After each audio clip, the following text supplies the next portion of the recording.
The first pain of the day came before the light. It started in Clara Hawthorne's knuckles, a deep, familiar ache that radiated up her arms as she worked the dough on a floured board. She leaned into the motion, the heels of her palms pressing and turning, folding the lifeless lump until it began to breathe under her hands. The air in the tiny cabin was cool and still, smelling of flour dust and the faint, lingering scent of lye soap. Outside, the world was a wash of gray.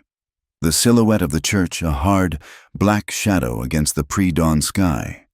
This cabin, her home, was tucked behind it, almost an afterthought, a place for the preacher's widow to be kept out of sight. Her body was a map of old sorrows. Grief had settled in her bones, making them feel brittle. Work had calloused her hands and stooped her shoulders. She moved with a quiet efficiency born of long practice and the need to conserve every ounce of energy for the day ahead. The dough, once submissive, was now a smooth, elastic globe. She covered it with a damp cloth and set it near the cold stove to rise, a small act of faith in a life that had offered little reason for it. Sundays were the worst. The Lord's Day was a trial of silence and averted eyes. Clara sat in the rearmost pew, the one usually reserved for drifters or families in disgrace. She kept her head bowed, her gaze fixed on the worn Bible in her lap, its leather cover softened by her late husband's relentless grip. She did not need to look up to feel the weight of the town's judgment. It was a physical presence in the air, thick as the dust motes dancing in the shafts of light from the high windows. The women of the congregation, wives and mothers in their starched bonnets, formed a phalanx of righteousness at the front. They did not speak to her. If their skirts brushed hers in the narrow aisle, they would flinch away as if from a contagion. Their whispers were a rustle of dry leaves, just loud enough to carry. "Such a tragedy," one would murmur, her voice dripping with insincere pity. "For the Reverend to be taken so suddenly. The Lord's will is a mystery," another would answer, the unspoken words hanging in the air. But surely, she did something to deserve it. They saw her as a bad omen, a woman whose husband, a man of God, had been struck down in his own home without a word of warning or a final prayer. In their minds, such an event could not be random. It had to be a punishment. And since the Reverend was beyond reproach, the sin must have belonged to his wife. Clara heard the whispers even when there were none, the accusations echoing in the hollow spaces of her heart. She had become a ghost in her own life, a silent testament to a scandal no one could name but everyone felt. Her husband had been a master of a colder, quieter cruelty. The Reverend Thaddeus Hawthorne had not needed to raise his voice to command fear.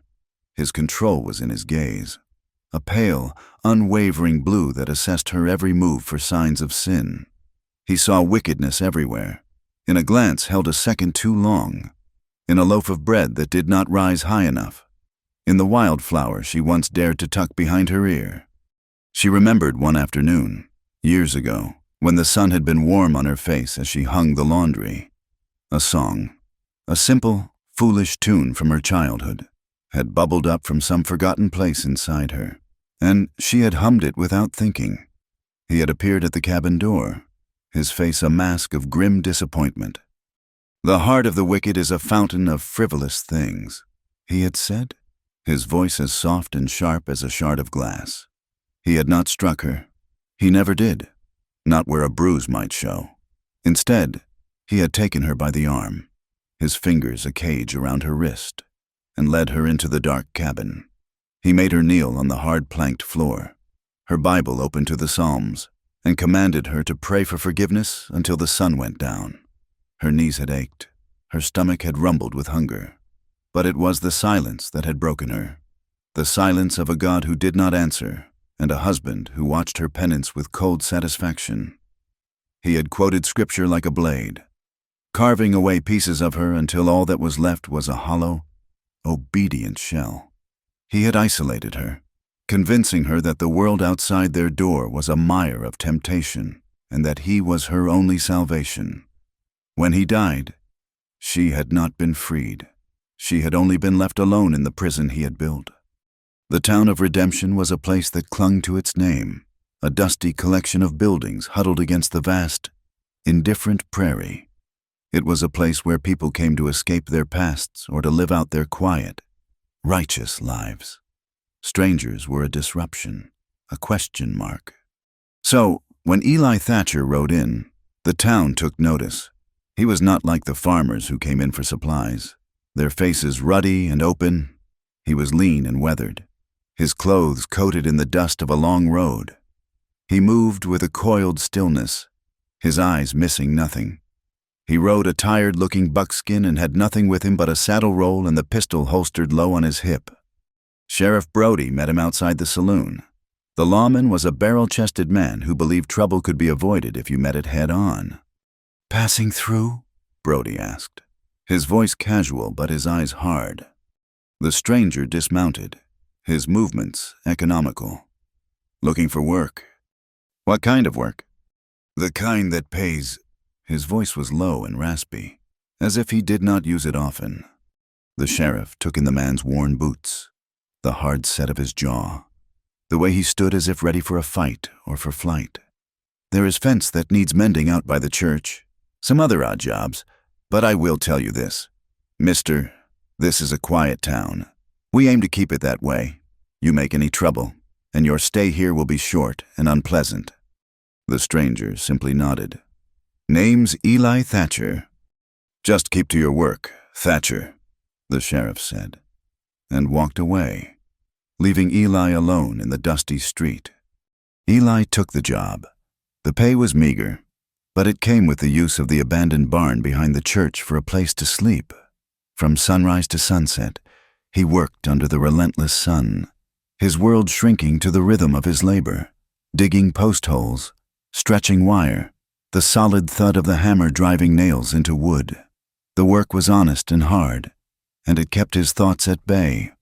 And from his post along the fence line, he watched her. He saw her every morning, a slight figure moving from the cabin to the small garden she tended beside the church. He saw the way she limped, a barely perceptible hesitation in her left step, as if she were testing the ground to make sure it would hold her. He saw her silence. She spoke to no one, and no one spoke to her. She moved in a bubble of quiet that the town seemed determined not to burst. Through the shimmer of the midday heat, she looked fragile, a ghost haunting the edges of a holy place that had cast her out. He was a man who knew about ghosts. He carried a few of his own. Clara was aware of him. Of course, it was impossible not to be. His presence was a stark, male shape against the familiar landscape of her days. The steady, rhythmic sound of his work became a part of her mornings, a counterpoint to the chirping of the sparrows and the whisper of the wind through the dry grass. She kept her eyes on the earth she tilled, her hands busy pulling weeds from around the struggling tomato plants and thirsty squash vines. The garden was her only sanctuary, a small patch of ground where she could coax life from dust. They existed in this silent orbit for days. Then, one afternoon, as she was drawing water from the well, the rope slipped through her calloused fingers. The heavy wooden bucket crashed against the stone lining, the sound echoing in the stillness. A splinter of wood, sharp as a needle, pierced the soft flesh of her palm. She gasped, dropping the rope and pressing her hand to her chest. He was there before she had time to think. He moved with a surprising quickness, covering the distance from the fence line in a few long strides. He stopped a respectful distance away. "Ma'am," he said, just that one word. She looked up, startled. His eyes were the color of a stormy sky, and they were looking at her with an intensity that made her breath catch. It had been so long since anyone had looked at her directly, without pity or scorn. She felt a flush of heat rise in her cheeks. "I am fine," she managed, her voice thin from disuse. She curled her bleeding hand into a fist, hiding it in the folds of her dress. He nodded once, his gaze dropping from her face to her hands, then back again. He saw the way she hid her injury, the instinctive gesture of a creature long accustomed to concealing its wounds. He saw the faded yellowing along her jawline, the ghost of a bruise that was far older than her widowhood. He had seen marks like that before, on saloon girls and on his own mother's face. He knew they were not caused by walking into doors. He gave another short nod and turned, walking back to his fence posts without another word. The exchange had lasted no more than a minute, but it left Clara trembling. She leaned against the cold stone of the well, her heart hammering against her ribs. He had not offered help, had not intruded. He had simply acknowledged her, and in his gaze, she had seen not judgment, but a flicker of something that looked dangerously like understanding. A few days later, Deacon Miller approached her after the Sunday service. He was a kind but fussy man, one of the few who still offered her a strained smile. "Mrs.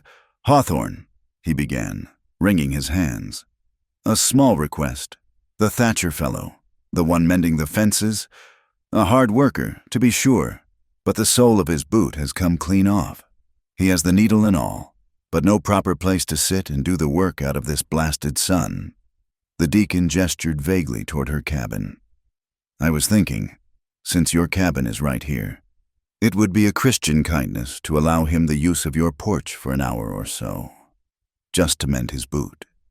Clara's first instinct was to refuse. The cabin was her fortress. The thought of the stranger, of any man, sitting on her porch, so close to her door, sent a spike of cold fear through her.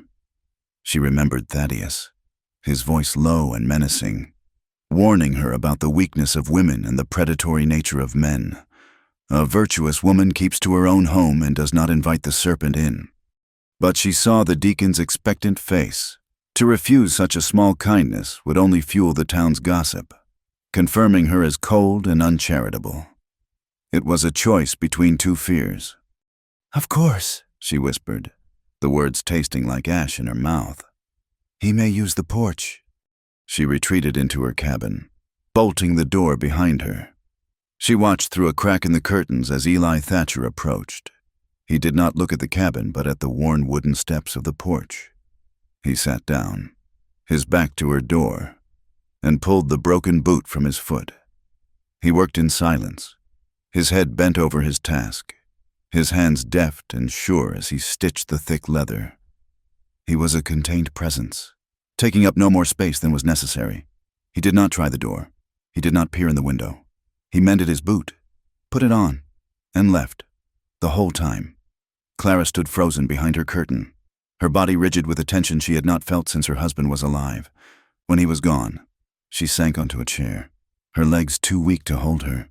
He had done nothing, yet his quiet, respectful presence had unsettled her more than any insult. The storm came without warning. One minute the sky was a brassy, sun-scorched lid, and the next it was bruised purple and black. The wind rose with a howl, tearing at the shingles of the church roof and whipping dust into blinding clouds. Then the rain came, not in drops, but in solid, wind-driven sheets that turned the world to a gray blur. Thunder cracked overhead, a sound so violent it seemed to split the very foundations of the earth. Clara stood at her window, watching the deluge. She had been caught in storms like this before, but always with Thaddeus, who would read aloud from the book of Revelation, his voice rising with the wind, speaking of judgment and wrath until she was sick with fear. Now, she was just alone. And then she saw him. Eli was huddled beneath the narrow awning of the church's side entrance, a place that offered scant protection. The wind drove the rain in at a sharp angle, and he was already soaked through, his thin shirt plastered to his back. He sat on the steps, his shoulders hunched against the onslaught, a solitary figure weathering a biblical rage. Something inside Clara broke. It was not pity, not charity. It was a raw, aching recognition of his loneliness, a loneliness that mirrored her own, before she could let fear or reason stop her.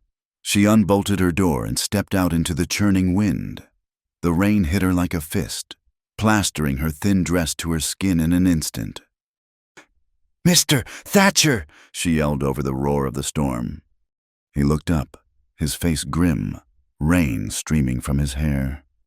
"Come inside," she called, gesturing toward her open door. "You will catch your death." He hesitated, looking from her to the dark, welcoming square of the doorway. He was a man used to the harsh indifference of the elements, but he was not a fool. He rose and moved toward her, his boots squelching in the mud. He paused at the threshold, water dripping from him onto the clean-swept floorboards. "I do not wish to track mud in your home, ma'am." "It is just mud," she said, her voice shaking from the cold and something else. "It will clean.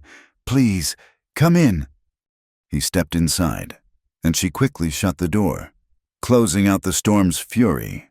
The sudden silence in the small cabin was deafening. They stood there for a moment, two strangers in a small, warm room, while the world raged outside. He was dripping a puddle onto the floor, his hands hanging awkwardly at his sides. "Sit," she said, pointing to the small wooden chair by the stove. "I will make a fire." She worked quickly, her hands trembling as she arranged kindling in the cast-iron stove. He sat, his wet clothes making a soft squelching sound. He did not speak.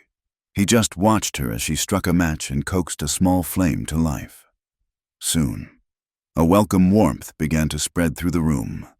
They sat in silence, the only sounds the crackle of the fire and the drumming of the rain on the roof. The flickering firelight was a kind inquisitor. It softened the hard lines of the room and cast dancing shadows on the walls. It also revealed things the harsh light of day kept hidden. As the warmth from the stove began to dry his shirt, the firelight caught the pale, puckered line of a scar that ran from his collarbone and disappeared beneath the wet cotton. On her own arm, a thin, silvery line on her wrist gleamed for a moment as she reached to add a log to the fire, a memento from a falling canning jar her husband had insisted was her own carelessness. The light found the faint lines of exhaustion etched around his eyes and the deep, permanent crease of sorrow between her brows. His knuckles were scarred and broken from a life of fighting for survival. Her hands were red and raw from a life of thankless toil. They were both marked, branded by the lives they had lived. Neither of them asked. Neither of them needed to. The story was there in the scars, and in the quiet, shared space between them. There was a silent acknowledgement. After a long while, when the storm had softened to a steady drumming on the roof, Clara finally spoke, her voice barely a whisper. "Thank you for fixing the fence. It is a good, strong fence now." Eli looked at her, his gaze direct and unwavering in the firelight. The shadows carved his face, making it seem older, more weary.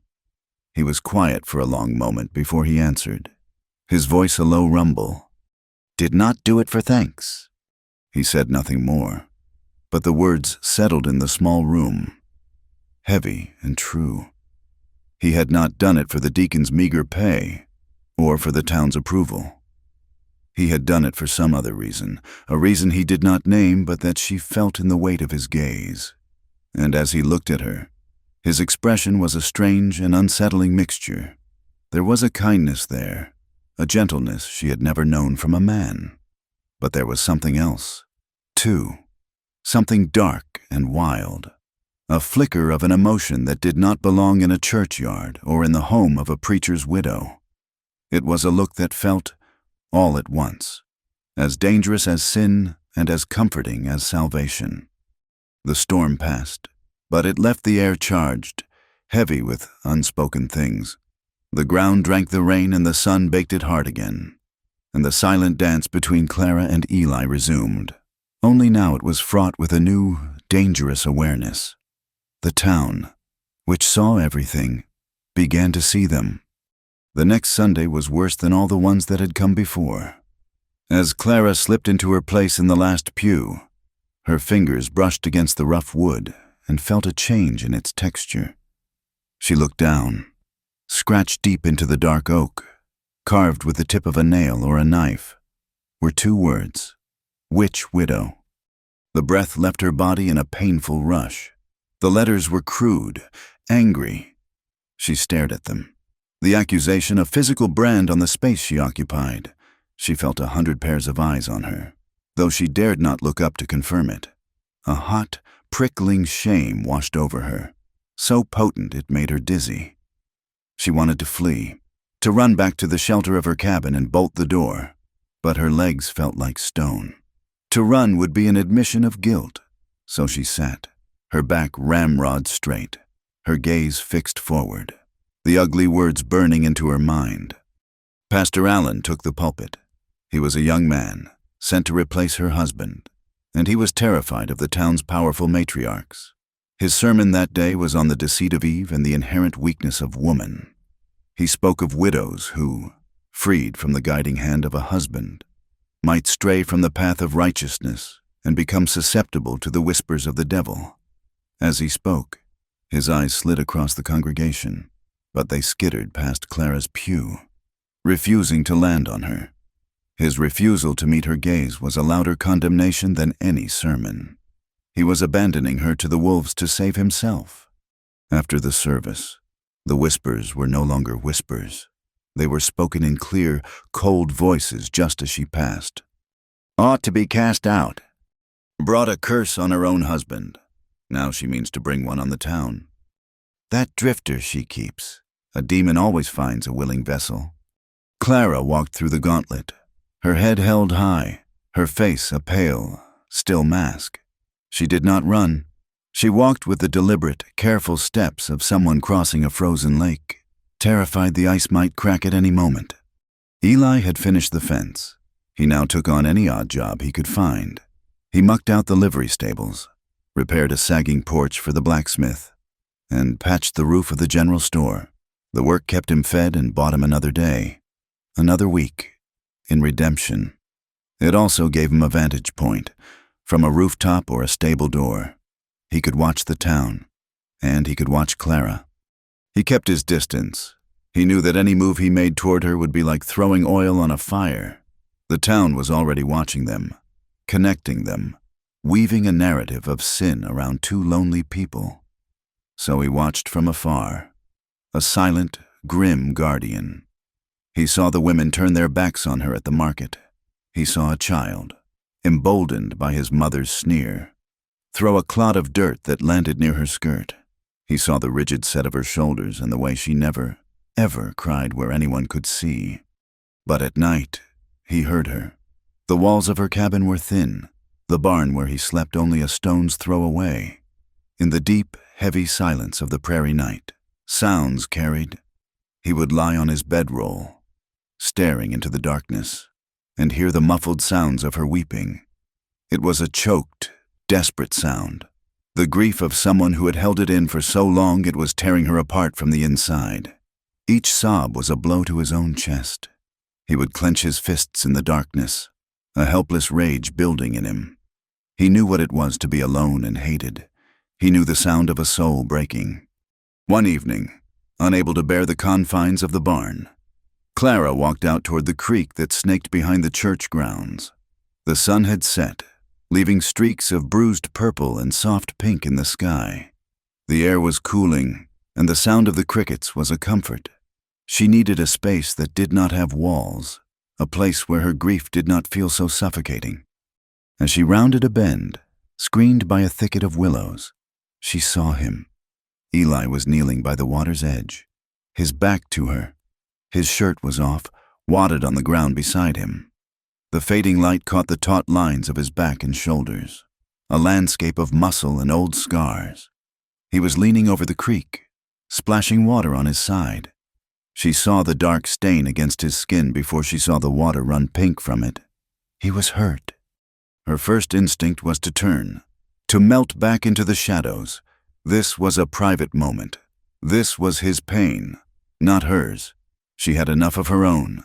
But as she began to back away, a twig snapped under her worn shoe. The sound was loud in the twilight stillness. Eli's head shot up. He did not turn around, but his whole body went tense, like a wolf scenting danger. He was perfectly still for a long moment. "Just me," Clara whispered, her voice trembling. He relaxed, but only slightly. He still did not turn. "You should go back, ma'am." She stood frozen, her heart a frantic bird in her chest. She could see the wound more clearly now, a long, ugly gash on his ribs. It was fresh, still weeping blood. "You are bleeding," she said, stating the obvious. He let out a short, humorless laugh.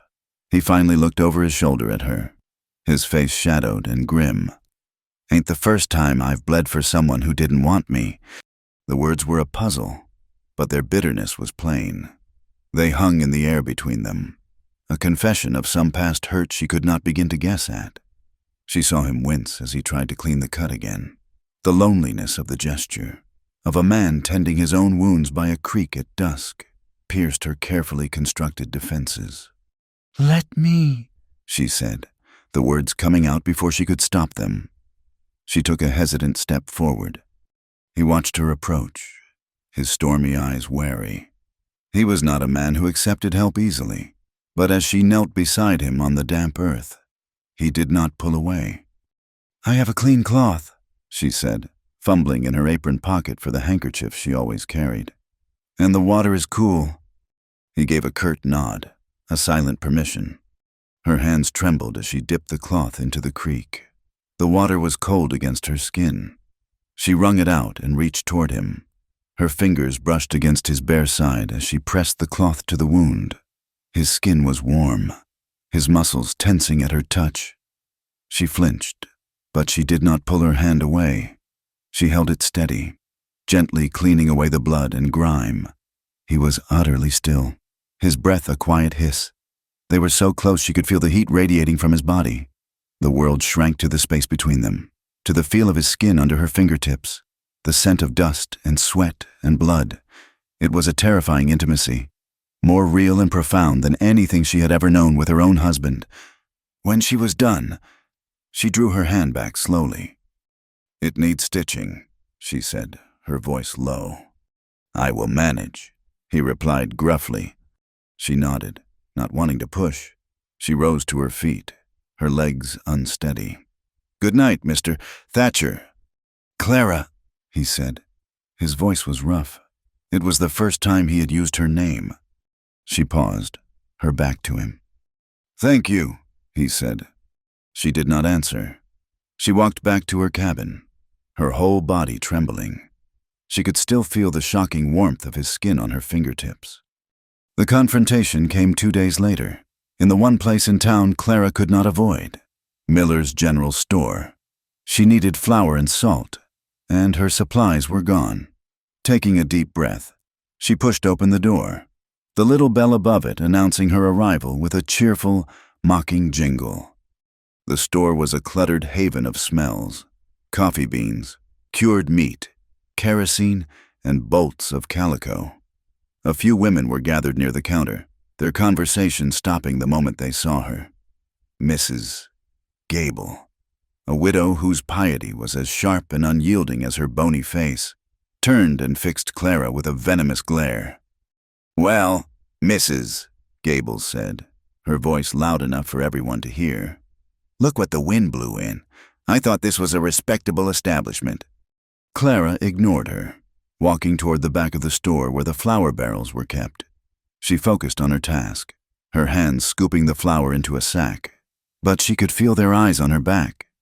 "Some women have no shame," Mrs. Gable continued, her voice rising. "Her husband not cold in the ground, and she is already consorting with that vagrant, a murderer, most likely. The devil finds his own." Clara's hands stilled, her face burned. She felt tears pricking at her eyes, but she would not give them the satisfaction of seeing her cry. She tied off the sack of flour and turned to leave. Just as she reached the counter, Eli Thatcher stepped through the door. He had come for tobacco, his weekly luxury. He took in the scene in a single glance: Clara's pale, rigid face, the smug look on Mrs. Gable's, the other women watching with hungry eyes. "Is there a problem here?" he asked, his voice deceptively soft. Mrs. Gable puffed up her chest. "We were just discussing the company some people choose to keep. how a godly woman ought to conduct herself. She looked directly at Clara. Instead of rutting in the dirt with hired help. Something in Eli's face went cold and still. He took a slow step forward, placing himself directly between Mrs. Gable and Clara. He was not a large man, but at that moment, he seemed to fill the entire store, his presence a palpable threat. He looked down at the older widow, his eyes flat and deadly. "Say it again," he said, his voice a low, dangerous growl that cut through the silence. "And I will bury your words under 6 feet of dust." "Mrs." Gable's face went white. She opened her mouth, but no sound came out. She took a stumbling step backward, away from the raw menace in his eyes. The other women scattered like startled chickens. Mr. Miller, the storekeeper, suddenly found something very interesting to count under his counter. Eli never took his eyes off Mrs. Gable. He waited a beat, then turned his back on her as if she no longer existed. He looked at Clara. "Let's go," he said softly. He took the sack of flour from her numb fingers and walked to the door, holding it open for her. She walked through it, her legs shaking, and out into the blinding sunlight, the bell on the door jingling their departure. The town had more than whispers to feed on now. It had a story. The drifter and the widow. A public threat. A scandal in the making. That evening, Clara found Eli sharpening an axe by the barn. The rhythmic scrape of stone on steel was a harsh, angry sound. "You should not have done that," she said, her voice tight. He did not stop his work. "She insulted you. And you made it worse. Do you know what they are saying now? That you are my protector, my man. You have given them what they wanted." Her voice cracked. "Please, do not fight for me." He finally stopped, the stone held motionless in his hand. He looked up at her, his face haggard in the dying light. "What else am I good for?" The question was so full of self-loathing, so bleak, it stole the anger right out of her. She saw in him a man who believed his only value lay in his capacity for violence, in his ability to stand between the world and something he cared about. She saw a man as trapped as she was. The memory rose in her then, sharp and bitter as bile. It was from 2 years ago, a night when Thaddeus had been displeased. She no longer remembered the reason. The reasons had always been trivial, invented. His anger had been a cold, controlled thing, but that night it had slipped its leash. He had backhanded her, the force of it splitting her lip and sending her stumbling against the wall. The coppery taste of blood filled her mouth, while he stood over her, quoting a verse about the virtues of a silent wife. She had seen her chance. She had wrenched the door open and fled into the night, her bare feet pounding the cold earth. She had run to the only place she could think of, the church. She had hammered on Pastor Miller's door, sobbing, blood on her chin. The old pastor had opened it, his face a mask of weary dismay. He had listened to her frantic, broken story, and then he had gently but firmly led her back to his door. "Clara," he had said, his voice full of a sorrow that was no help to her at all. "A wife's cross is to bear the humors of her husband. It is your duty to be patient, to endure. Go home and pray for him. Pray for meekness." He had closed the door in her face, leaving her alone in the dark with her bloodied lip and her shattered hope. The church had not saved her. It had sent her back to her cage. She looked at Eli, at the desperation in his eyes, and the old fear coiled in her stomach. She could not bear another savior who would only end up being another cage. The silence stretched between them, thick with the things they could not say. The crickets began their nightly song. "Sometimes," she confessed, the words torn from a place deep inside her, a place she kept locked away even from herself. "I wish I had been the one to die, that God had taken me before he took Thaddeus."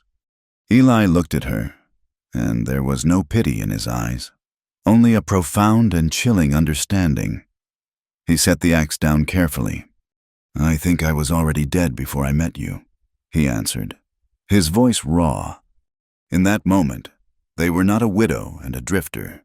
They were two ghosts, haunting the same patch of lonely ground. And for the first time, they were not alone in their haunting. Later that night, she could not sleep.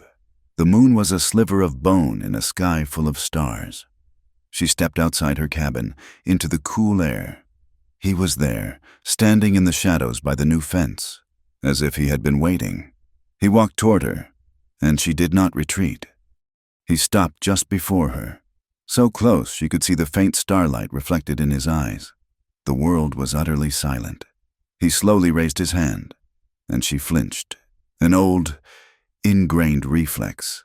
He froze, his hand hovering in the air between them, but he did not lower it. He waited until her trembling subsided, and then, with an infinite gentleness that undid her, he brushed a stray strand of hair from her cheek. His calloused fingertips were a whisper against her skin. A shock went through her, a current of heat and life that made her gasp. She stood perfectly still, her eyes closed, and let him. It was a simple touch, a gesture of impossible tenderness in a world that had only ever offered her brutality or indifference. It was everything. He let his hand fall to his side and stepped back. He looked at her for a long moment, his face a mess of emotions she could not read. And then he turned and walked away, disappearing into the blackness of the barn. He was gone before the sun rose. She knew he would be. He had run from the tenderness, from the flicker of life he had sparked in her. He was ashamed of the goodness he was not sure he possessed. Clara stood on the porch as the first gray light touched the horizon. She raised a trembling hand to her cheek, to the place his fingers had touched. Her breath was shallow, her chest filled with an ache that was both old and new, a pain so sharp and sweet it felt almost like hope. He came to redemption on a wave of dust and righteousness. His name was Reverend Gideon Blackwood, a traveling preacher with eyes that burned like embers and a voice that sounded like rocks grinding together. He did not speak of love and forgiveness. He spoke of fire and brimstone, of the sinner's path to hellfire, paved with the smallest of transgressions. He set up a large tent in the parched field at the edge of town, and every evening, his voice would roll across the prairie, calling the righteous to witness and the wicked to repent. The town flocked to him. They were a people starved for certainty in an uncertain land, and Gideon Blackwood offered it in spades. He gave their quiet judgments a holy voice, their suspicions the weight of prophecy. His sermons were events, a kind of theater where the audience could feel the thrilling chill of damnation while being assured of their own salvation. On the third night, he began to speak of the sins of the flesh, his voice dropping to a conspiratorial roar. "I see it in this town," he thundered, his long fingers stabbing the air. "I see the rot of unwed longing, the glance that lingers too long, the heart that, being idle, becomes a workshop for the devil. A lonely bed is not an excuse for a wandering eye. It is a test, a trial by fire." Clara went to the meeting. She did not know why. Perhaps it was a form of penance, or perhaps she felt a grim need to face the judgment that was already consuming her life. She sat at the very back of the tent, on a rough-hewn bench, her head bowed and her hands clenched in her lap. The air was hot and thick with the smell of sweat, kerosene, and fear. Blackwood's gaze seemed to sweep the tent, and Clara felt it land on her like a physical weight. "And I say unto you, the widow, her state is a holy one, a testament to God's will. She must remain a vessel of purity, a monument to the man she has lost, for if she allows sin to enter her heart, if she entertains the serpent of desire, she mocks her husband's memory and invites the wrath of the Almighty. And I tell you, the Lord who has struck once will not hesitate to strike twice." A collective gasp went through the crowd. The words were a gunshot in the silent tent. Clara felt her blood run cold. It was no longer a general sermon. It was an execution. He was talking about her. He was aiming the entirety of God's wrath directly at her heart. She did not look up. She kept her eyes fixed on the trampled dirt floor, feeling the heat of 100 pairs of eyes turning toward her, the whispers starting like the hiss of snakes in the grass. She sat through the rest of the sermon, a prisoner in the stocks, until the final prayer released her. She fled into the night, the preacher's apocalyptic promises chasing her all the way to her cabin door. She did not light a lamp. She stood in the darkness, her body trembling with a fear so profound it was like a fever. This was a new and more terrifying threat. It was not just the whispers of townswomen anymore. It was the voice of a holy man, painting a target on her back. She heard a soft knock at her door. Her heart leaped into her throat. "Clara!" It was Eli's voice, low and urgent. She fumbled with the bolt and opened the door a crack.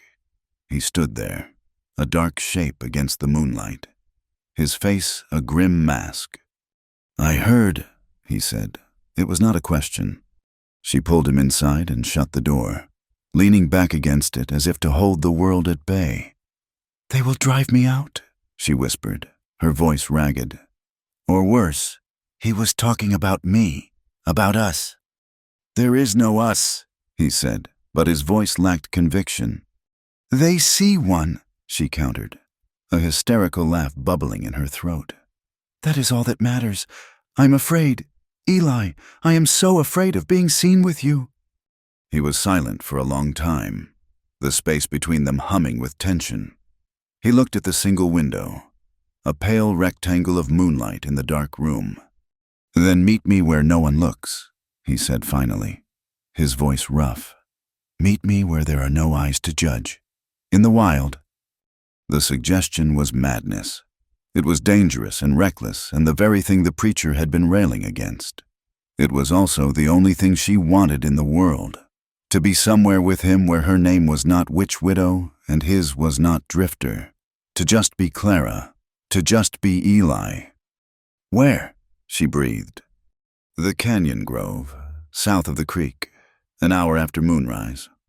He left as silently as he had come, leaving her alone in the darkness with a choice that felt like the difference between a slow death and a single, terrifying leap from a cliff.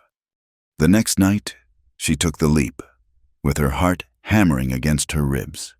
She slipped out of her cabin and followed the silvery path of the creek bed away from the sleeping town. The air was cool and smelled of dust and wild sage. The farther she walked from the shadow of the church steeple, the more her terror began to transform into a kind of wild, exhilarating freedom. The prairie was vast and indifferent. It did not care about widows or preachers or sin. Out here under a canopy of a million stars, she was just a woman walking toward a man. She found the grove, a small sanctuary of cottonwoods nestled in a crook of the canyon. A stream trickled over smooth stones, its sound a gentle murmur in the quiet. Eli was waiting for her, leaning against the trunk of a tree. He was not a shadow in the darkness here. The moonlight bathed him, carving his profile from the night. They did not speak. Words were for the town, for the world that judged them. Here, there was only a silence that was more honest than any sermon. She walked toward him, and he straightened up, his eyes never leaving her face. He looked at her as if he were seeing her for the first time, without the grime of rumor and reputation. He saw the fear in her eyes, but also the resolve.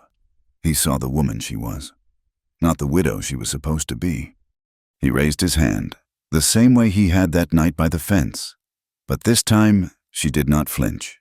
He laid his palm against her cheek, his touch both rough and gentle. She closed her eyes and leaned into his hand, a silent surrender. He stepped closer, his other hand finding her waist, pulling her against him. She could feel the solid strength of his body, the steady beat of his heart against her own frantic rhythm. And then he kissed her. It was not a gentle kiss. It was desperate and hungry, a collision of two solitudes, a lifetime of unspoken loneliness poured into a single, frantic moment. It was the kiss of a drowning man finding air, of a parched woman finding water. She clung to him, her fingers digging into the coarse fabric of his shirt, kissing him back with a ferocity that surprised them both. It was a release, an uncorking of every feeling she had repressed for years. The grief, the rage, the shame, and beneath it all, a deep, aching desire that she had never allowed herself to name. He deepened the kiss, his mouth raw and demanding against hers. She let out a soft moan, a sound of pure, helpless pleasure, and whispered his name against his lips. Eli. The sound of his name, spoken in that voice, broke the spell. He tore himself away from her, stumbling back a step, his breathing ragged. He ran a hand through his hair, his face a torment in the moonlight. "I ain't here to ruin you, Clara," he rasped, his voice choked. "I cannot do that." She looked at him, her lips swollen from his kiss, her eyes shining with unshed tears. The town had already passed its judgment. The preacher had already condemned her. Ruin was not some future possibility. It was the ground she was already standing on.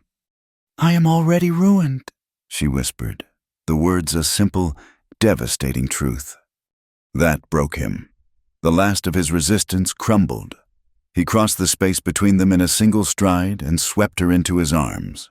He carried her deeper into the grove, to a patch of soft grass hidden from the moonlight, and laid her down. What happened next was not gentle, not at first. It was as desperate and raw as their kiss, a frantic, clumsy shedding of clothes, of barriers, of years of pain. It was a purely physical act, a need so sharp and overwhelming it bordered on violence. It was two bodies colliding in the darkness, seeking friction, seeking release, seeking to lose themselves in the overwhelming reality of another person's touch. But then, something shifted. As their initial desperation subsided, a new feeling emerged, something quieter and more profound. His movements gentled. His hands, which had been rough and urgent, became tender, exploring her body not with hunger but with a kind of reverence. He touched the scars on her back, the hollows of her throat, the sensitive skin of her inner arms, as if he were memorizing a sacred text. He held her face in his hands and looked at her, truly looked at her, and in his eyes she saw not lust, but a deep, heartbreaking tenderness. And for Clara, who had only ever known the dutiful, punishing touch of her husband, this was a revelation. This was not a taking, it was a giving. This was not a duty, it was a prayer. She felt a lifetime of coldness melting away, a thawing of a part of herself she thought had been frozen solid forever. When he finally came inside her, it was with a gentleness that felt like a kind of grace. He moved with a slow, deliberate rhythm, and with every motion, he seemed to be whispering the words he could not say. "You are not ruined. You are not a witch. You are beautiful." When it was over, they lay tangled together on the cool grass, their bodies slick with sweat, and Clara began to sob. It was not the quiet, chode weeping he heard through the cabin walls. It was a storm of tears, a flood of uncried grief for her lost years, for her broken spirit, for the woman she might have been. But woven through the grief was a new, fragile thread of joy. They were not tears of shame, they were tears of release, of being found, of being held in the darkness by someone who was not afraid of her broken pieces. Eli just held her, stroking her hair, his own face buried in her neck, and let her cry until she had no tears left. The next day, the world rushed back in. Clara did not go to the revival meeting, but the preacher's words found her anyway. Mrs. Gable, seeing her on the street, made a point to tell her neighbor in a loud voice that Reverend Blackwood had delivered a sermon of righteous fury about a woman who walks with demons, a Jezebel who opens her door to evil in the night. Clara did not return to the church on Sunday. Her small act of defiance sealed her fate. The shunning was no longer passive. It became an active campaign. When she went to Miller's general store, her coin ready for a sack of cornmeal, Mr. Miller suddenly could not meet her eye. "I am sorry, Mrs. Hawthorne," he mumbled, rearranging tins on a shelf. "I seem to be out of stock." She knew it was a lie. She could see the full sack in the corner, but she saw the fear in his eyes, the fear of being associated with her, of angering the righteous flock. She turned and walked out, her coin still clutched in her hand. The empty space in her larder a new kind of hunger. A few days later, as she walked past the schoolhouse, a young boy, no older than 8, the son of one of the church deacons, looked at her with his father's eyes and spat. The spittle landed on the hem of her dress, a small, dark, wet stain. She stopped, staring at it, and for the first time since her husband's death, she felt a pure, untainted rage, but it was fleeting, quickly swallowed by a wave of profound despair. They were even turning the children against her. She was truly alone. That night, Eli found her sitting on her porch steps, staring into the darkness, a statue of misery. He sat down on the step below her, not touching, but his presence was a solid comfort in the collapsing world. "This is my fault," he said, his voice low and full of gravel. "I brought this on you. I should have kept riding." He looked at his hands, turning them over as if he did not recognize them. "I will leave. In the morning. Once I am gone, they will have their devil, and they will leave you be." He was offering to sacrifice himself to save her. It was the noblest thing anyone had ever offered her, and it terrified her more than Reverend Blackwood's sermons, more than the town's hatred. The thought of facing it all without him, of returning to that crushing, absolute solitude, was unendurable. "No," she said, her voice a thin thread. "It is for the best. Clara." "No!" This time the word was a cry, torn from her throat. She launched herself off the step and stood before him, her hands clenched into fists. "Do not say that. Do not leave me." He looked up at her, startled by her vehemence. "I will not survive it," she choked out, the words raw and true. "They can starve me. They can spit on me. They can call me a witch.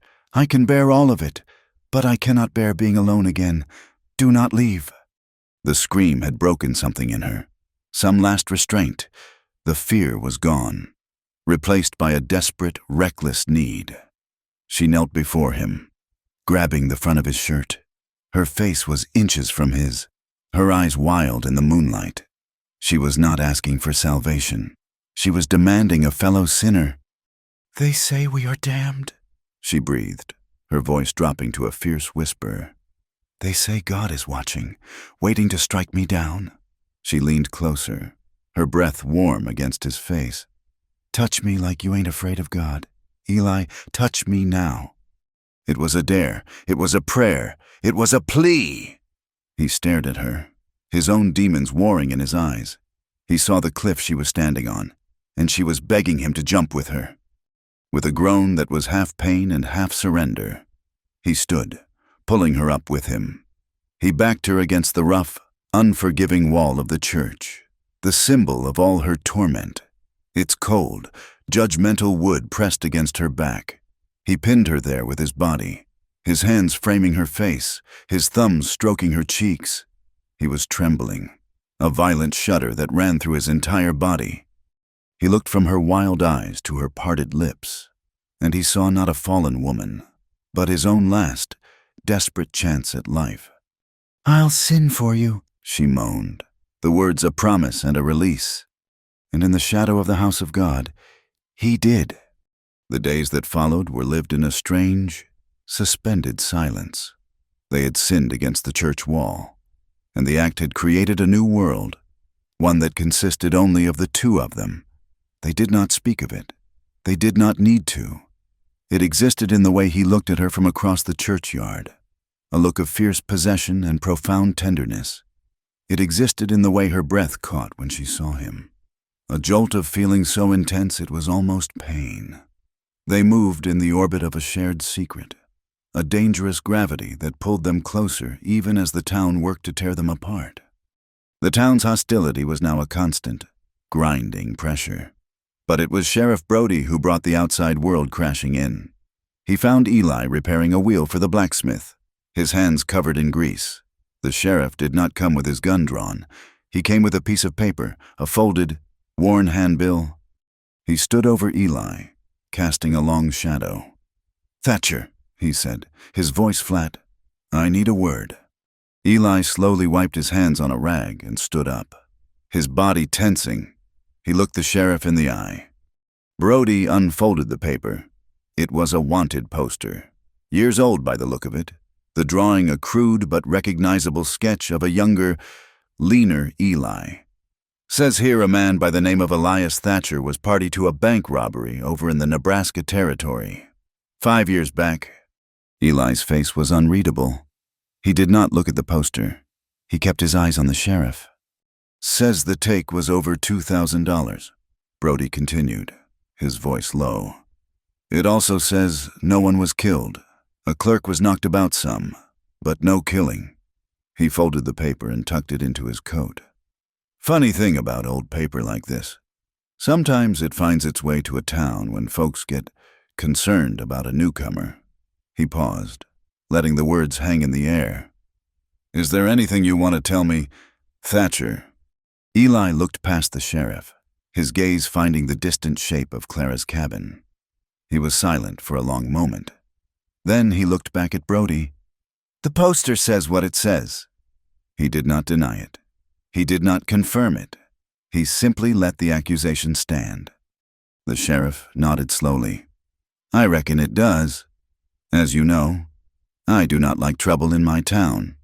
You are walking a mighty fine line. You understand me? I understand, Eli said. The news spread through Redemption like a fever. The drifter was not just a vagrant. He was a wanted man, a bank robber. The town's vague suspicions now had a name. He was a criminal, and the widow who kept his company was therefore consorting with a known sinner, sheltering a fugitive in the shadow of the church itself. The final blow came not from a sermon, but from the nervous hands of Deacon Miller. He found Clara in her garden, pulling weeds with a kind of grim determination. He wrung his hands, his face a portrait of pious sorrow. Clara, my dear girl, he began, his voice oozing a sympathy she did not trust. There has been a decision by the church committee. He cleared his throat. It is felt that, well, given the circumstances, your presence here is no longer tenable. Clara stopped her work, but she did not stand. She remained kneeling in the dirt, the roots of a stubborn weed in her hand. What are you saying, Deacon? The cabin and the land belong to the church, he said, the words coming in a rush. They were provided for the preacher's widow, for a woman living a life of godly quietude. The committee, it is mostly the wives. You understand. They have signed a petition. They feel your association with that man has desecrated this holy ground. They have given you 1 week to vacate the premises. 1 week, the words echoed in the sudden, ringing silence. 1 week to leave the only home she had ever known, to be cast out with nowhere to go. She looked down at the dirt under her fingernails. This small patch of earth was her entire world. They were taking her world. Thank you for telling me, Deacon, she said, her voice devoid of all emotion. He scurried away, relieved to have done his duty. She remained kneeling until her legs went numb, staring at the cabin, her prison that had suddenly become her last refuge.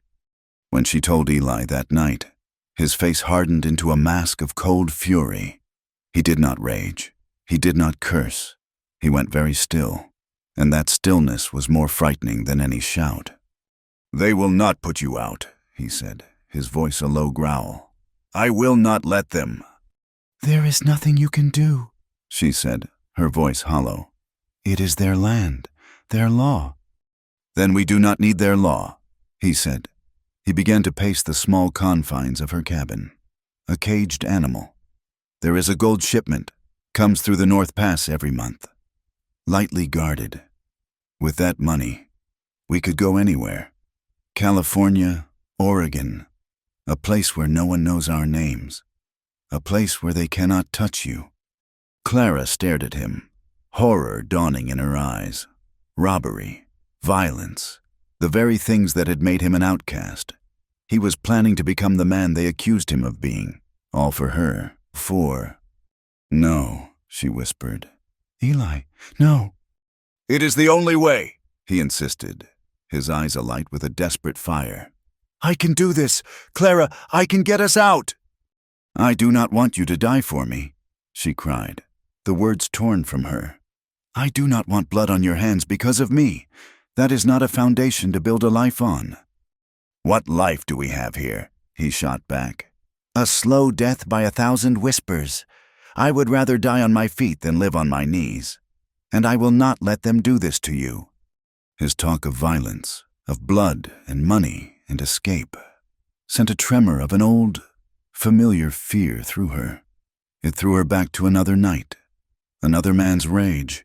The memory, which she kept buried under years of silent grief, rose up and consumed her. It was the night before Thaddeus died.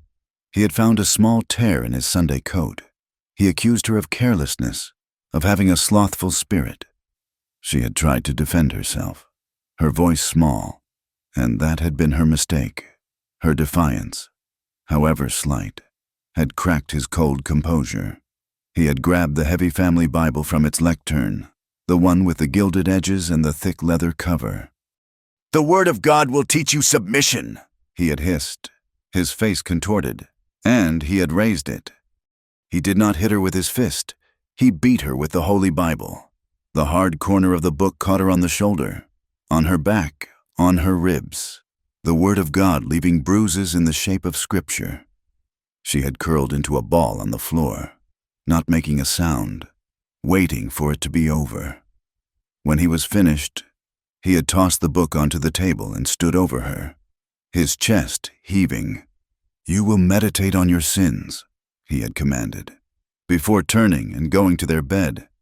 She had lain on the floor for hours, every part of her body a dull, throbbing ache. Sometime before dawn, she heard a strange sound from the bed, a choked, gurgling noise. Then silence. She had waited, frozen, listening to the ticking of the clock. Eventually, she had crawled to her feet. She had walked to the bed and looked down at him. His eyes were open, staring at the ceiling. His face was slack. A thin line of spittle trickled from the corner of his mouth. He was dead. A stroke, the doctor later said. An act of God.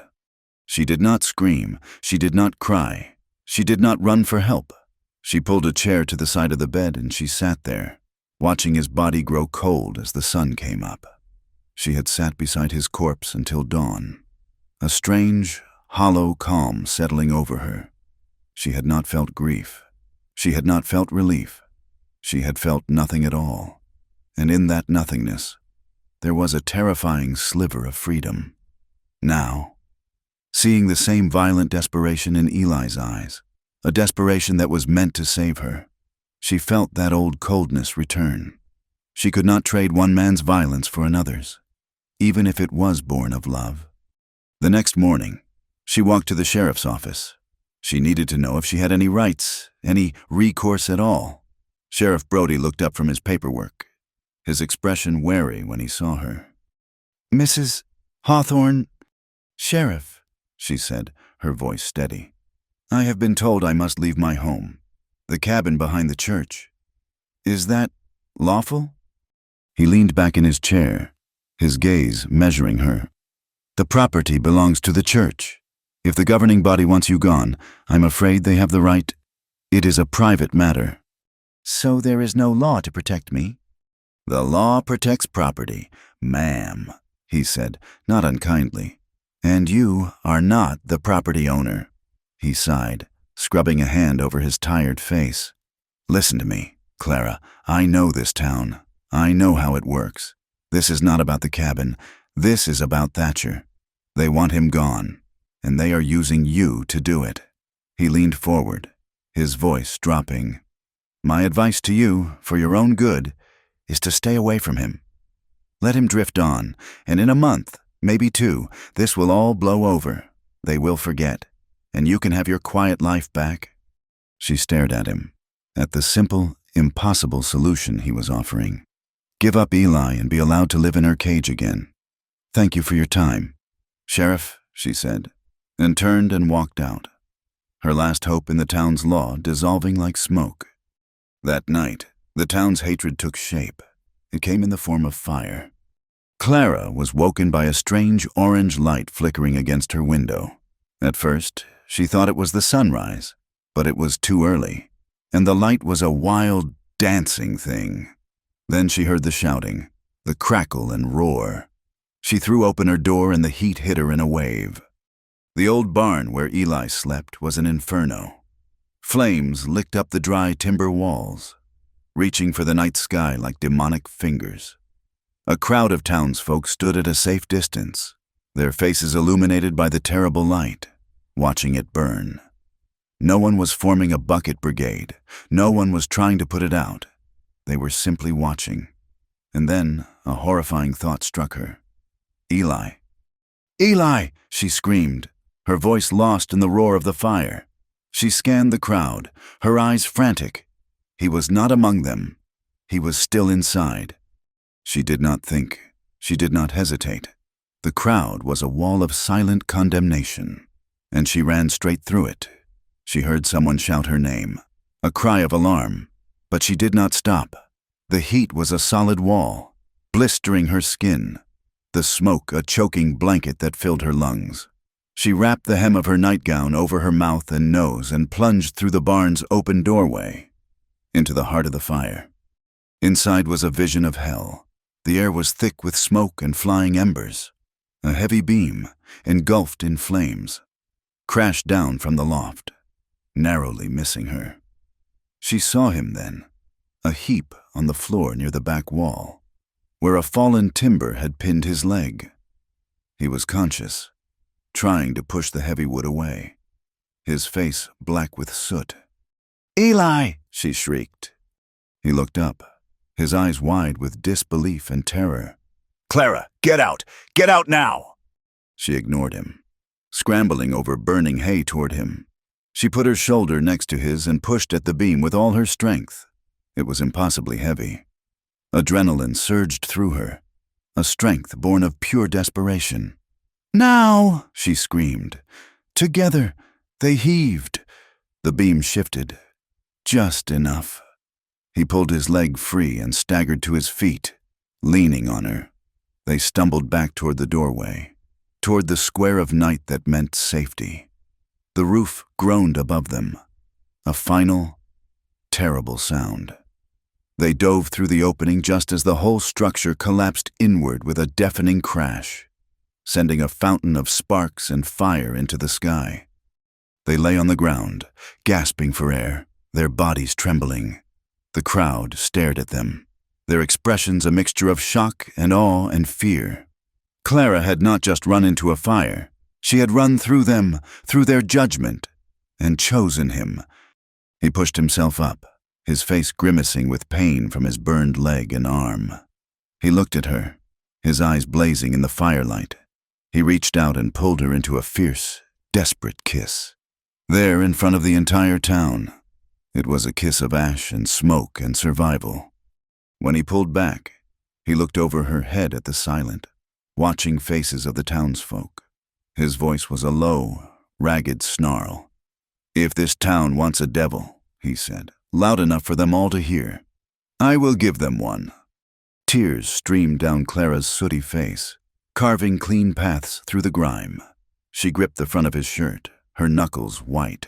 "No!" she cried, her voice breaking. "Do not be their devil, be my man instead." They did not stay for the aftermath, leaning on each other. They disappeared into the darkness, leaving the town to stare at the smoldering ruins of the barn and the even more shocking ruins of their moral order. They found shelter in a small cave tucked into the side of the canyon, a place Eli had found on one of his wanderings.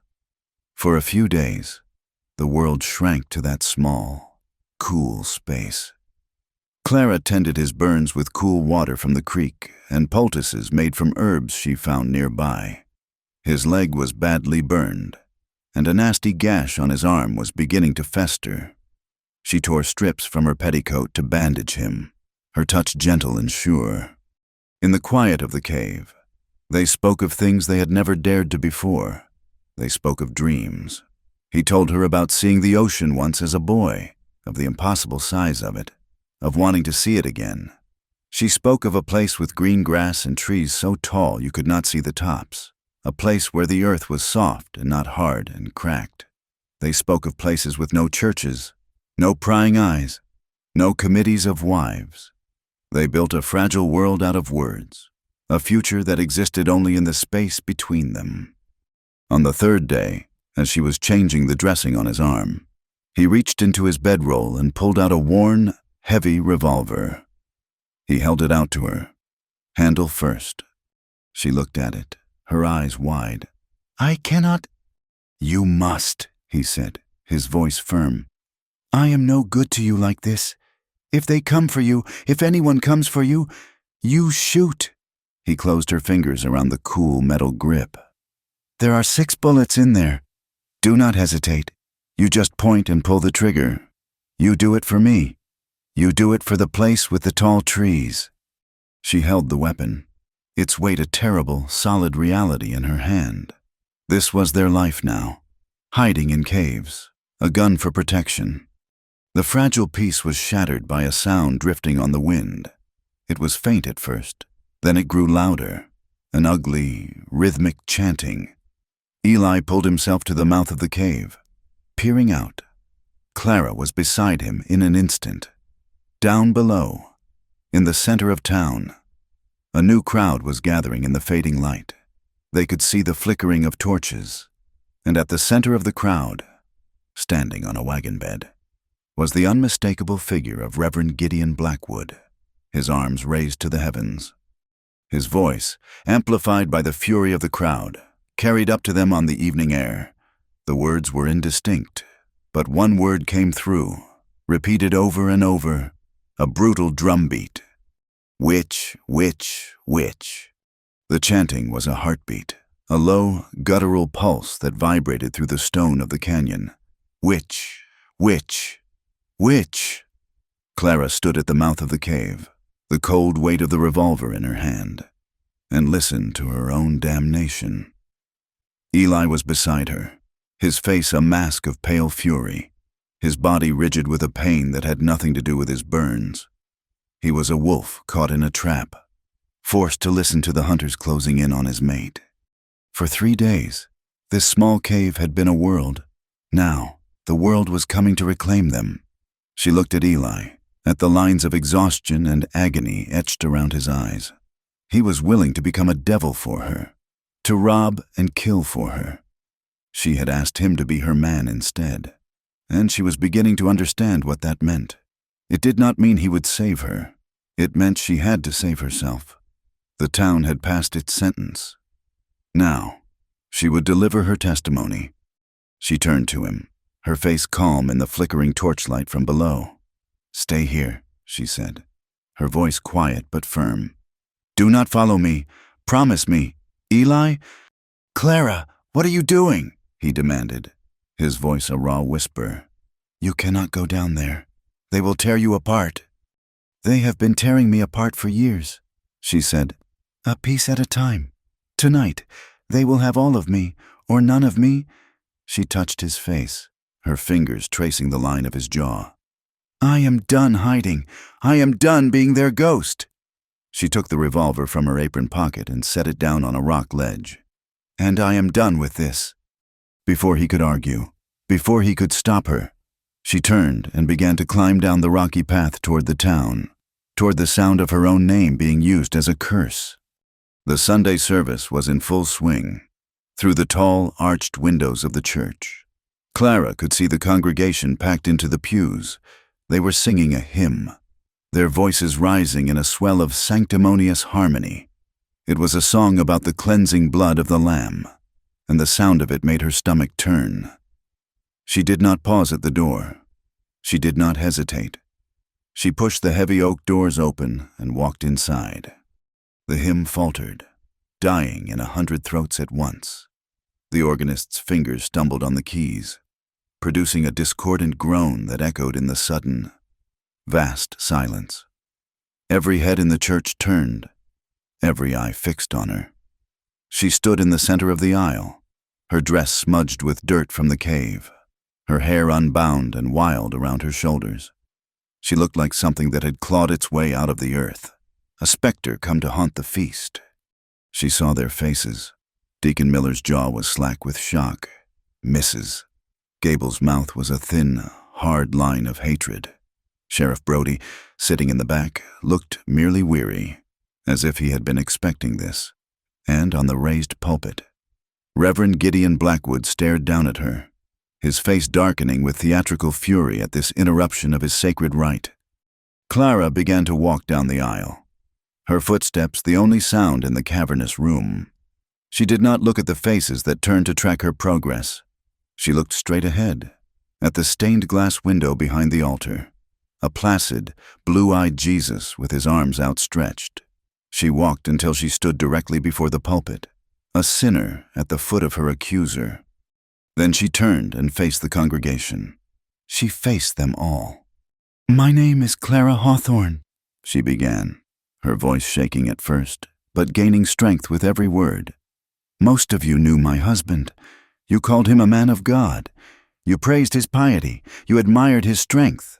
She paused, her gaze sweeping over the hostile, frightened faces. "You did not know the man who lived behind my cabin door. You did not see his strength when his fist was raised. You did not hear his piety when he called me a wretched, sinful thing because my bread did not rise." A nervous murmur rippled through the pews. "I see you," she continued, her voice growing stronger, clearer. "Mrs. Gable, you whisper that I'm a witch. Do you remember the winter my husband forbade me from speaking to you? Because he said your gossip was a gateway for demons. He told me your soul was a pit of vipers." "Mrs." Gable's face went white, then a blotchy, furious red. "And you, Deacon Miller, you told me my husband was a pillar of this community. Was he a pillar when he locked me in the pantry for an entire day with only water because I hummed a song while I was hanging the laundry? He said happiness was a vanity that offended the Lord." The deacon sank lower in his seat, his face crumbling. "This church," she said, her voice ringing with a power no one had ever heard from her before, "told me that a wife must endure. When I came to your door with a bleeding lip, I was told to go home and pray for meekness. So I did. I prayed for so long that I forgot I had a voice.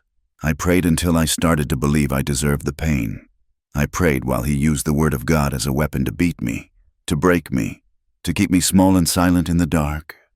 The discomfort in the room was now a palpable thing, a suffocating heat. People shifted in their seats.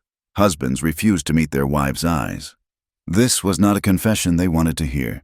This was an accusation, and it was aimed at every single one of them, at their silence, their complicity, their willful blindness. "You judged me in my grief." Clara's voice cracked with the pain of it. "You whispered that I must have done something wicked to lose my husband. You are right, I did. I sat beside his dead body until morning, and I did not feel sorrow. I felt quiet. You say I walk with a demon. You are right. His name was loneliness. His name was fear. His name was a silence so complete I thought I would go mad from it. And you, all of you, you fed that demon with your whispers, your scorn, your righteousness. You left me to starve, and you called it God's will."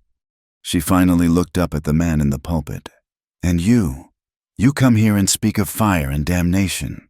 You do not know God. You only know fear, and you use that fear to control people, just like he did."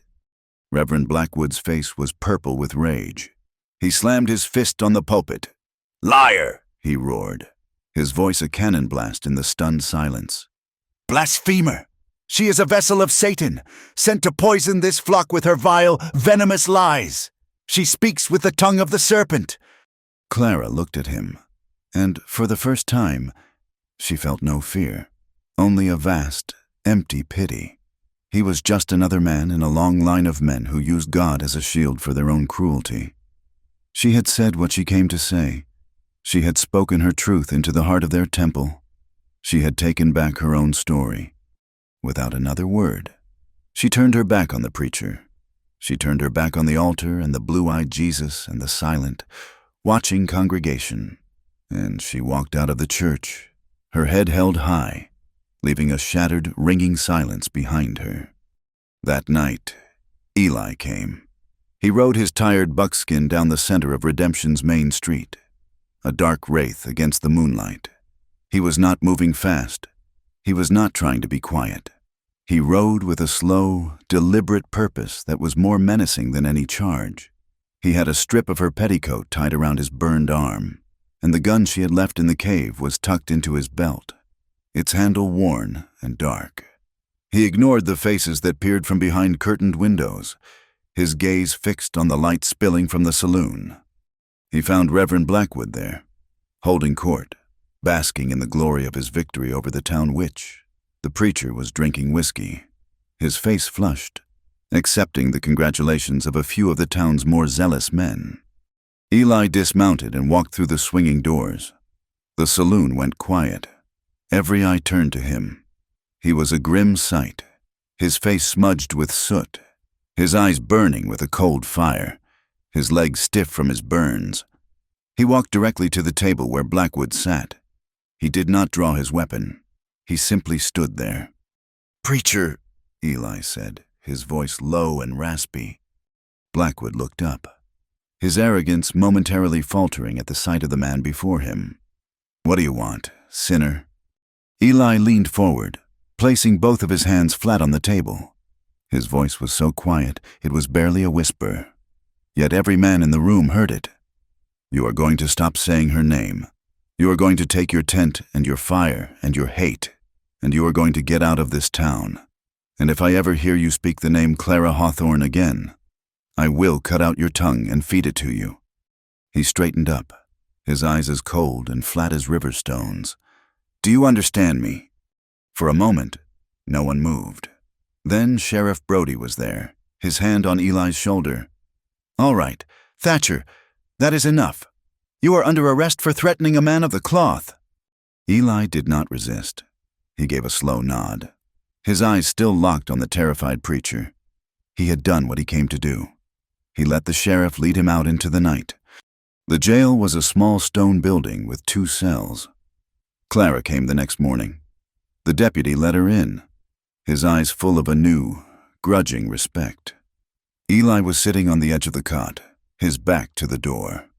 He did not look up when she entered. She stood at the bars, her fingers gripping the cold iron. "You came back," she said softly. He finally turned his head, and the look on his face was one of profound weariness and a love so deep it ached. "Could not let them have you," he replied. It was that simple. There was no other choice for him. She was his, and he was hers, and the world would have to reckon with that. That night, under a sliver of moon, Clara stood in the churchyard. In her hand, she held a torch she had made from a branch and a rag soaked in kerosene from her lamp. The flame danced, casting wild, flickering shadows against the stark white wall of the church. This building was the source of it all. Its shadow had darkened her entire life. It had sheltered her abuser. It had amplified her accusers. It had blessed her torment, rage, cold and pure, unlike anything she had ever felt, coursed through her. One touch of this flame to the dry timber, and it would all burn. She could turn their holy house into an unholy pyre. She could repay their judgment with fire. She took a step forward. Raising the torch, the flames licked at the night, hungry. "Mrs. Hawthorne!" The voice came from the darkness. A few figures were emerging from their homes, drawn by the light. Deacon Miller, even Mrs. Gable, her face a mask of horror. They were coming to stop her. She looked from their frightened faces to the torch in her hand, then to the silent, waiting church. And in that moment, she understood. The church was just wood and nails and glass. The evil was not in the building. It was in the hearts of the people. Burning it down would be a grand gesture of defiance, but it would not cleanse their souls. It would not heal her own. It would only make her the monster they already believed her to be. "Burning it down won't free me," she said, her voice a strange, calm whisper. With a final, shuddering breath, she threw the torch to the ground, where it sputtered and died in the dirt. She turned away from the church, away from the gawking townsfolk, and walked with a steady, determined stride to her own cabin. It was small and dark and filled with ghosts. It was the cage her husband had built and the town had locked. She went into the small attached shed and came back out with an axe in her hands, with a cry that was not of rage but of pure, unadulterated release. She swung the axe with all her might into the wall of her own home. The wood splintered with a satisfying crack. She swung again and again, tearing into the structure, dismantling the walls of her own prison. She would not let them evict her. She would leave nothing for them to take. She and Eli would not need this broken home. They would rebuild, together, somewhere new. The twist came quietly, not with fire or sermons, but with a shame-faced confession. A young girl, barely 16, who had left town months before, had sent a letter to her parents. The letter found its way to Sheriff Brody. It told a sordid tale of Reverend Blackwood's private prayer meetings, of holy guidance that had become unholy assault. The girl had not been the first. The preacher was a predator who preyed on the most vulnerable of his flock. The next morning, Sheriff Brody walked to the jail and unlocked Eli's cell. "Get out of here, Thatcher," he said, not meeting his eyes. Eli stood, confused. "You are letting me go?" Blackwood left town before dawn. Seems his work here was done. The sheriff was a pragmatist. A bank robber from 5 years ago was old news. A scandal involving a preacher and young girls in his own town was a fire he needed to put out immediately. Eli Thatcher was a small price to pay for silence. "I do not want to see your face in this town again. You and the widow, be gone by sunrise." They left in the gray, pre-dawn light. They had nothing but the clothes on their backs, Eli's tired horse, and the small sack of coins he had saved from his odd jobs. He helped her onto the horse and then swung up behind her, his arms wrapping around her waist. They rode to the edge of town, to the point where the dusty street gave way to the open prairie. Clara asked him to stop. She slid down from the horse and stood for a moment, looking back at the town of Redemption. It looked small and harmless in the morning mist, a collection of boxes huddled under a vast, empty sky. It was the only home she had ever known. It was the place that had almost destroyed her. She knelt down. She scooped up a handful of the fine, pale dust from the road, and then, in a final act of farewell, she brought it to her lips and kissed it goodbye. She let the dust trickle through her fingers and stood up, her face resolute. She had tasted the bitterness of this place for the last time. Eli helped her back onto the horse. He did not ask what she was doing. He understood. They turned the horse away from the rising sun and rode west, toward a place with no churches, toward the ocean, toward a life they would build with their own hands. Behind them, the town of Redemption began to stir, but it was quieter now. The revival tent was gone. The fire in the town square was just a circle of cold ash, and in the days and weeks and years that followed, by a silent, common agreement, no one ever mentioned the preacher's widow again. They traveled west for months, 2 specks of dust moving across a vast, unforgiving canvas. They followed the sun, leaving the past so far behind them that its name became a half-forgotten whisper. They found their place not on the open prairie, but within it. It was a small, box canyon, a secret fold in the earth, with a steady creek that ran clear and cold over smooth stones and a patch of fertile land that caught the morning sun. There, with their own hands, they built a home. It was not a cabin like the one she had left. This structure was made of stone and sun-baked adobe, solid and rooted in the earth. It had 2 rooms and a wide porch that faced the sunrise. From that porch, one could see the layered red and orange walls of the canyon, the sweep of the sky above, and nothing else. There was no road leading in or out. There was no town. Most importantly, there was no steeple in sight, no sharp, accusing finger pointing at the sky. The only spire was the silent, majestic pillar of a weathered rock formation that stood sentinel at the canyon's entrance. The silence here was different from the silence of Redemption. That had been a heavy, judgmental silence, thick with unspoken words. This was a clean silence, alive with the hum of the wind, the cry of a hawk, and the gentle murmur of the creek. It was the sound of peace. Life found a new rhythm, one dictated by the sun and the seasons, not by a church bell. Eli, his limp from the fire, now just a slight hesitation in his step, hunted and trapped, providing meat for their table. He was quiet and steady, his past a closed book he only opened for her. Clara, in turn, coaxed a garden from the stubborn earth. She planted corn and beans and squash, and, to her own surprise, tomatoes that grew fat and red in the relentless sun. The calluses on her hands remained, but they felt different now, earned not from thankless toil, but from the satisfying work of building a life. Their life was not a gentle idyll. It was hard and real. They argued, sometimes fiercely, their voices echoing off the canyon walls.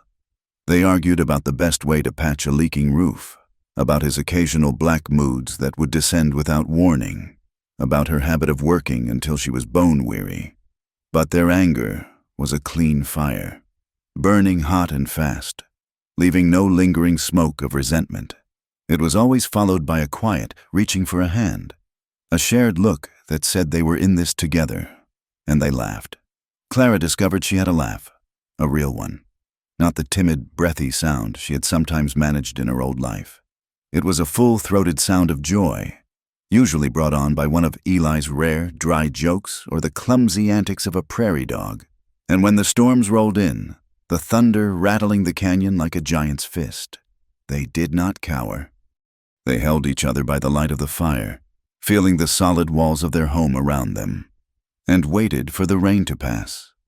The past was not a ghost they had outrun completely.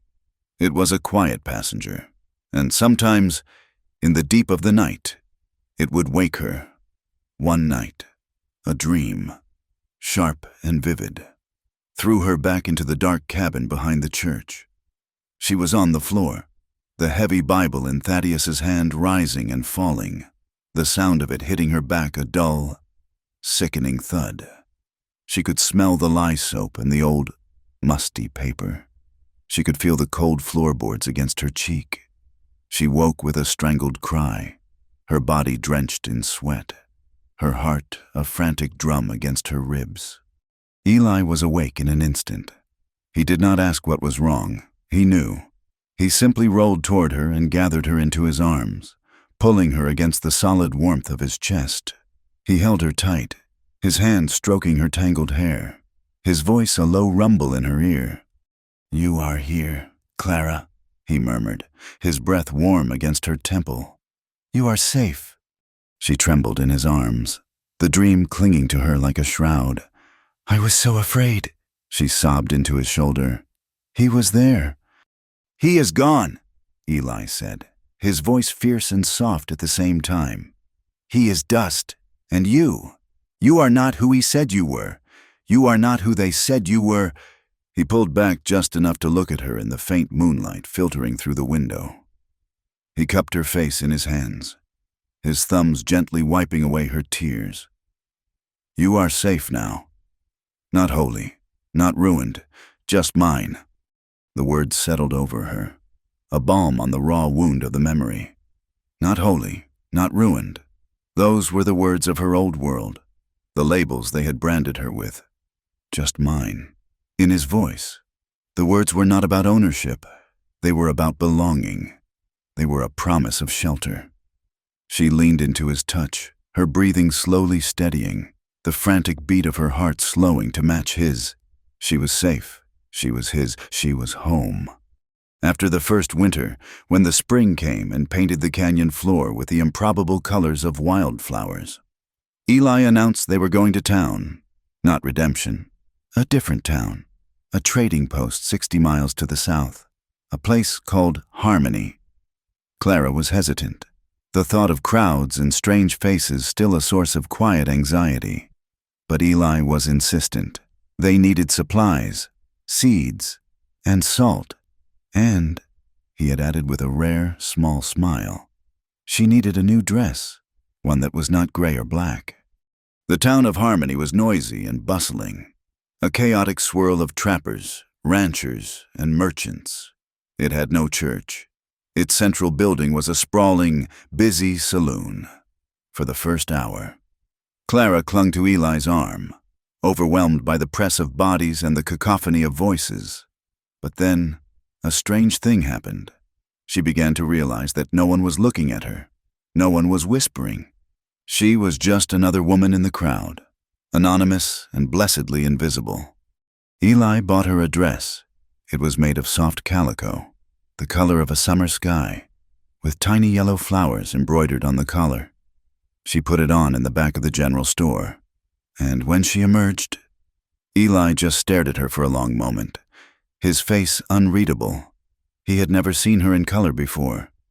She looked younger, softer. The blue of the dress made her eyes seem brighter. They walked down the dusty street, and she felt a lightness she had never known. A group of cowboys tipped their hats to her. The baker's wife smiled as she passed. Clara felt a smile spread across her own face, a genuine, unthinking expression of simple pleasure. As they passed the saloon, a grizzled old prospector, his eyes a little cloudy with drink, but his smile genuine, looked at her and said to his companion, his voice carrying on the dry air, "Now that is a beautiful woman." Eli's arm, linked with hers, went rigid. A low growl rumbled in his chest, and he shot the man a look of pure, cold menace. The old man just blinked and turned back to his drink. Clara stopped, pulling Eli to a halt in the middle of the street. She looked up at his scowling, possessive face, and she laughed. It was the free, girlish laugh he so rarely heard. Before he could say a word, she stood on her toes, wrapped her arms around his neck, and kissed him. It was not a desperate, hidden kiss like the ones in Redemption. It was a long, slow, confident kiss, right there in the open, under the midday sun, with the whole town to see if they cared to look. When she pulled away, his scowl was gone, replaced by a look of dazed wonder. She just smiled at him, a radiant, joyful smile that was all her own. On the ride back, as the sun began to dip below the canyon rim, painting the sky in fiery strokes of orange and purple, she asked him to stop. They sat on a high bluff overlooking their hidden home. The world spread out below them. The new dress was soft against her skin, and the air was cool and sweet. "I am happy, Eli," she said, the words feeling new and strange on her tongue. He took her hand, his calloused fingers lacing through hers. "I know." They sat in a comfortable silence for a long time, watching the colors of the sky deepen. The quiet was a blanket, safe and warm, but the past was still there, a faint, persistent echo.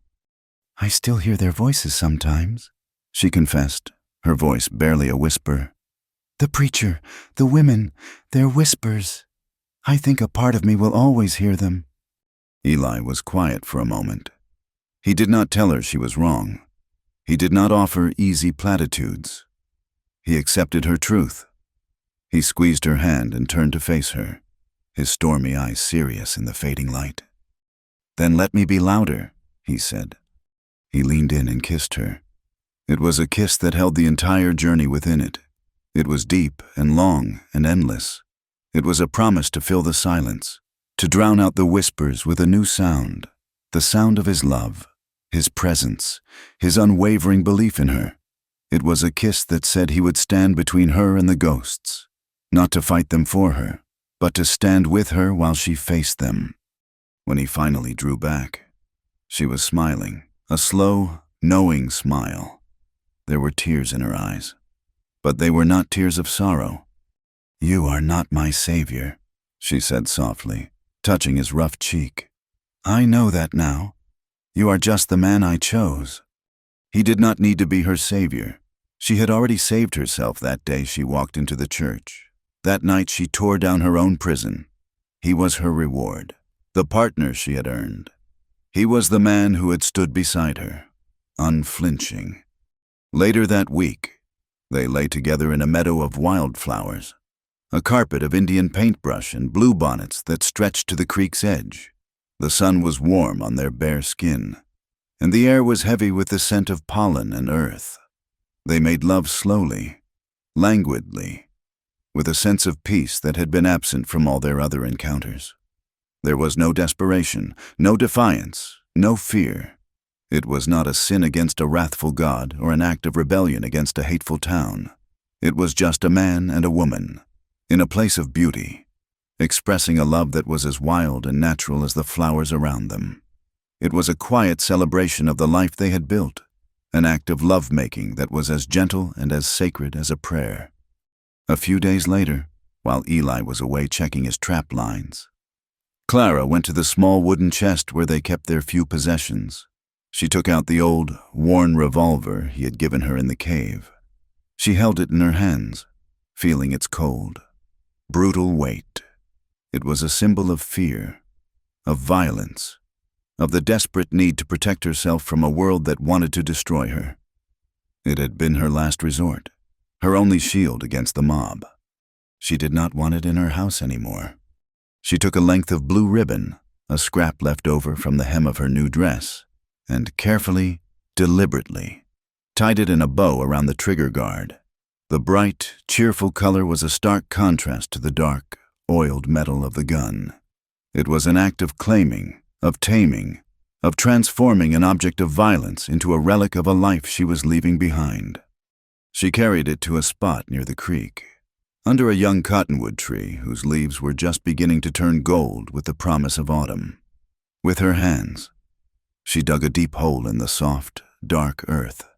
She placed the gun inside, the blue ribbon a final, bright farewell. The past was buried, but it was not forgotten.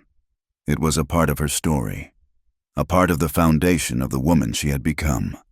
She covered it with dirt, patting the earth down until there was no sign that it had ever been there. She stood and looked at her home, at the thin curl of smoke rising from her chimney, at the garden she had grown from dust. The sky above the canyon burned a fierce, triumphant orange. The wind hummed through the stones, a low, eternal song, and in that vast, living silence, she was free. Thank you for listening to our story.